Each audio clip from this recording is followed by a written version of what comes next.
ജൽജീവൻ പദ്ധതിക്കായി പൊളിച്ച എടപ്പാൾ പട്ടണത്തിലെ റോഡുകൾ പൂർവ്വസ്ഥിതിയിലാക്കാത്തതിനാൽ ജനങ്ങൾ അനുഭവിക്കുന്ന ദുരിതത്തിന് പരിഹാരം തേടി വട്ടംകുളം പഞ്ചായത്തിലെ മെമ്പർമാർ പ്രസിഡന്റിന്റെ നേതൃത്വത്തിൽ എടപ്പാൾ ടൗണിൽ ധർണ നടത്തി.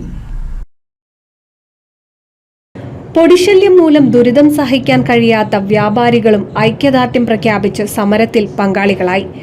ടൗണിലും വ്യാപാര സ്ഥാപനങ്ങൾക്ക് മുന്നിലൂടെ 4 റോഡുകളിലും റോഡ് പൊളിച്ച് പൈപ്പ് മൂടിയെങ്കിലും ടാറിംഗ് നടത്താത്തതിനാൽ പൊടിയിൽ ദുരിതം അനുഭവിക്കുകയാണ്. പ്രശ്നത്തിന് പരിഹാരം കാണണമെന്നാവശ്യപ്പെട്ട് വട്ടംകുളം പഞ്ചായത്ത് ഭരണസമിതി പലതവണ ജല അതോറിറ്റി ഉദ്യോഗസ്ഥരെ ഉപരോധിച്ചിരുന്നു. പരിഹാരം കാണും എന്ന് ഉറപ്പു പറഞ്ഞതല്ലാതെ പാലിക്കപ്പെടാതെ ആയതോടെയാണ് ജനപ്രതിനിധികൾ തെരുവിലിറങ്ങിയത്. എടപ്പാൾ ടൗണിൽ നടന്ന ധർണ വട്ടംകുളം ഗ്രാമപഞ്ചായത്ത് പ്രസിഡന്റ് എം.എ. നജീബ് ഉദ്ഘാടനം ചെയ്തു. 4 പ്രാവശ്യം നമ്മൾ വാട്ടർ അതോറിറ്റിയിലേക്ക് സമരം നടത്തി, ജനപ്രതിനിധികളുടെ സമരം നടത്തി.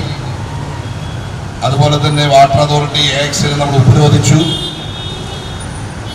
UDFിന്റെ നേതൃത്വത്തിൽ സമരം നടത്തി. അത് കഴിഞ്ഞ് വീണ്ടും ഗ്രാമപഞ്ചായത്ത് മെമ്പർമാർ മാത്രമായി ഒരു സമരം നടത്തി. ഇത്തരത്തിലുള്ള സമരമൊക്കെ നടത്തിയപ്പോൾ നേരത്തെ സൂചിപ്പിച്ചു, വ്യാപാരികൾ ഒരു സമരം ഇവിടെ വ്യാപാരികളുടേത് മാത്രമായ സമരം എടപ്പാൾ സെന്ററിൽ നടത്തി.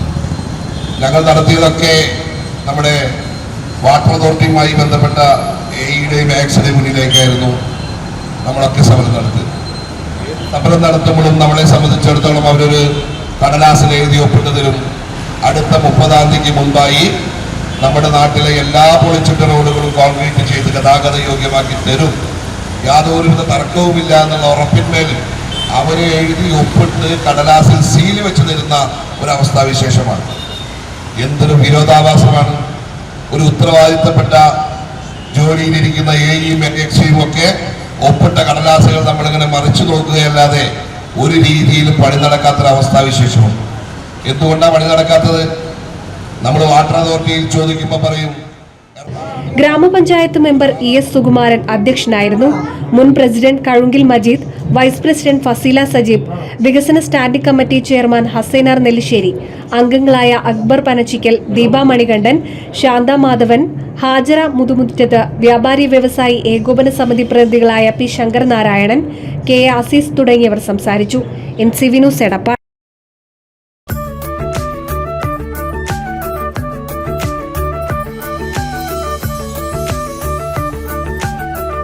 35 വർഷത്തെ വിശ്വസ്ത പാരമ്പര്യവുമായി എന്നും എപ്പോഴും കൂടെയുണ്ടെന്ന വിശ്വാസം. Basith wedding mall, Basith arcade, Poongottukulam, Tirur.